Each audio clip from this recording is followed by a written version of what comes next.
বেঁচে থাকার জন্য এই ছোট্ট জীবনে কত কিছুই না প্রয়োজন, তাই না এভরিওয়ান? আসসালামু আলাইকুম। সবাই কেমন আছেন? আশা করছি আল্লাহর অশেষ রহমতে সবাই অনেক ভালো আছেন। আমরা আলহামদুলিল্লাহ অনেক ভালো আছি। তো শীতের বেলা দেখতে দেখতে একদমই চলে যায়। আজ শুক্রবার ছিল, তারপরও কিন্তু সারা দিনটা খুব তাড়াতাড়ি চলে গিয়েছে। যদিও আমার ভিডিওটা একটু এলোমেলো হয়েছে, বৃহস্পতিবার শুক্রবার 2 দিনের ভিডিও একসাথে ভয়েস ওভার করছি।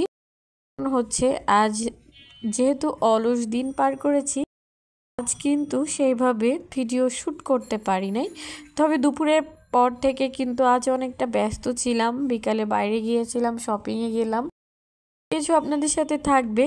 তবে এই যে রান্নাটা করছি এটা কিন্তু কালকের ছিল। এখানে হচ্ছে অঞ্চলে এগুলোকে বলে দগরি মাছ, আর এই মাছগুলো টমেটো আর ধনিয়া পাতা দিয়ে এরকম মাখা মাখা ঝোল করলে অনেক বেশি মজা হয়। এটা আমি মিস করছিলাম, আমার মায়ের হাতে রান্নাটা অনেক বেশি মজা হয়। যাই হোক, এটা তারপরে আমি নিয়ে এসেছিলাম আর এটা রান্না করলাম।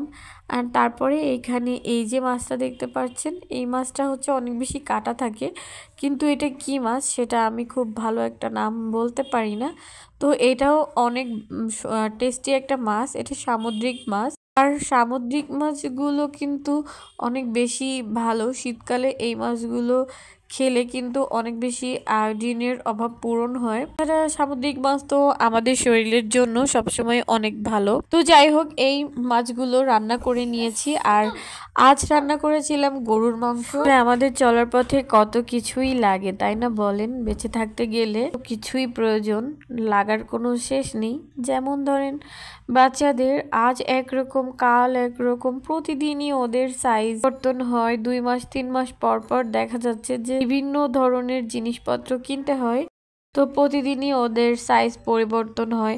তো আজ এরকমই চলে এসেছিলাম, ওর জন্য কয়েকদিন ধরে খুব বায়না করছে জিন্সের জ্যাকেট কিনবে।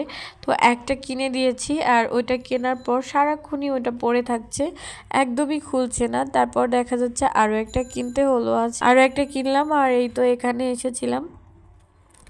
তো এরপর এখান থেকে বের হয়ে আমরা এখানে একটা লাইভ বেকারিতে এলাম।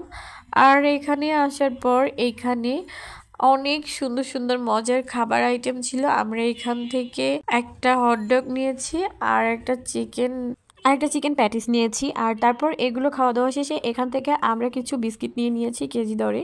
বিস্কিটগুলো অনেক টেস্টি ছিল, আমরা টেস্ট করে নিয়েছিলাম, এখানে আমাদের ফ্রিতে টেস্ট করতে দিয়েছিল।